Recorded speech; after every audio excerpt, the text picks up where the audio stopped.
Sometimes the scariest things come in the smallest packages. How do you build absolute terror with just a few sentences? Well, today we're going to tear apart a really chilling piece of microfiction to see exactly how it works. We're going to deconstruct a nightmare. Let's get into it.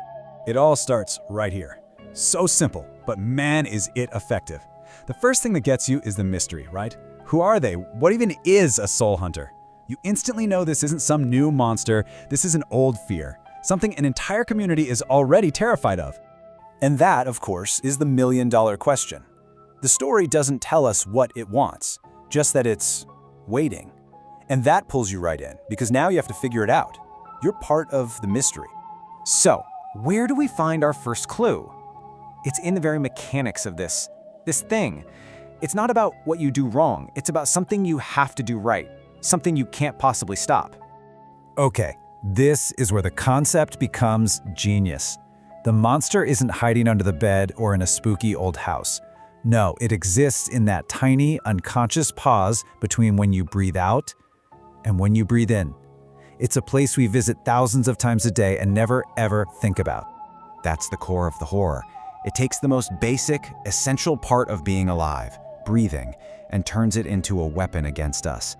It makes the silence terrifying. Suddenly, every single breath you take could be a doorway for something awful to step through. All right, let's see how this idea expands. How it becomes a plague that infects an entire community. What does it actually look like when a whole village starts holding its breath? We see it through the eyes of our main character, Kareem.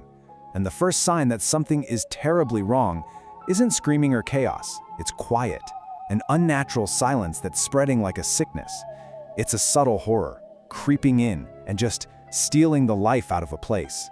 And you see this progression, this slow motion erasure of who they are. They're not just dying, they lose their dreams, their inner world.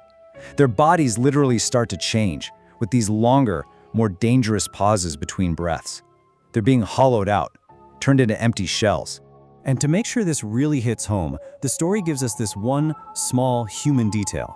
Kareem's sister, she had a personality, a specific fear. She was a person, and she was afraid of the dark. This is so important because it tells us who she was before, which makes what happens next so much more awful. Okay, so we've seen the aftermath, we know where it lives, but what is this thing? Now we get to see what Kareem found when he started paying attention, when he actually dared to look into those pauses.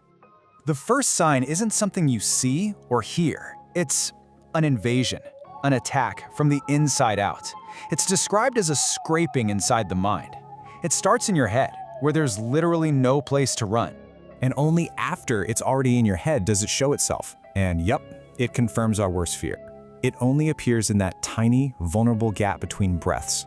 The moment you are at your most still is the moment it decides to show up. I love this description because it's so not what you'd expect. It doesn't have fangs or claws or anything like a classic monster. Its face is cracked with light. It's this alien, bizarre, almost beautiful image that's just deeply wrong. The horror here comes from the fact that we can't understand it. And there it is, the terrifying rule of this nightmare. The connection is direct, it's absolute. The closer you are to your last breath, to that final pause, the closer it gets. It is literally the predator that waits for you at the edge of death. So what happens when it finally catches you? This isn't just about dying. It's something so much worse. A total consumption of everything you are. Look at this comparison, it's just brutal. Remember his sister, the one who feared the darkness? Well, after, she just stands there, perfectly still, not breathing, and her own voice? It's gone, replaced by alien voices. The person she was is completely gone, overwritten. That's the result. The story actually gives this a name, life theft. And this is where the horror gets, philosophical. It's not just about your body dying, it's about yourself being annihilated.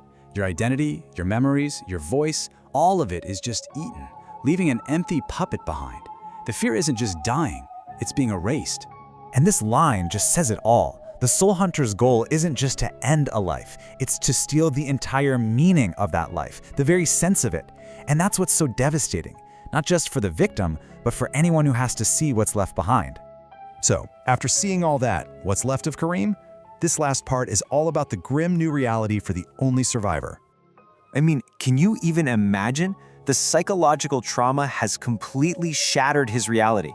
The one thing his body always did on its own, breathing, is now this conscious, terrifying task he's afraid he'll forget to do. His whole life has been boiled down to this one haunting 4-step routine. It's not about living anymore. It's just about making it from one breath to the next. His entire being is focused on one thing, guarding those dangerous little moments of silence. But then we get this final, absolutely bone-chilling twist. He's not just defending against the pauses anymore, he's actively making them longer. He's waiting in them, waiting for something. And that suggests this huge, terrifying shift in his mind. And that's the question we're left with, isn't it? Has the horror broken him so completely that he's started to invite the very thing that destroyed his world? Has he become so focused on the monster that he's now seeking it out? Maybe the real horror isn't the soul hunter, but the idea that after enough pain, we might just give up and start waiting for it too.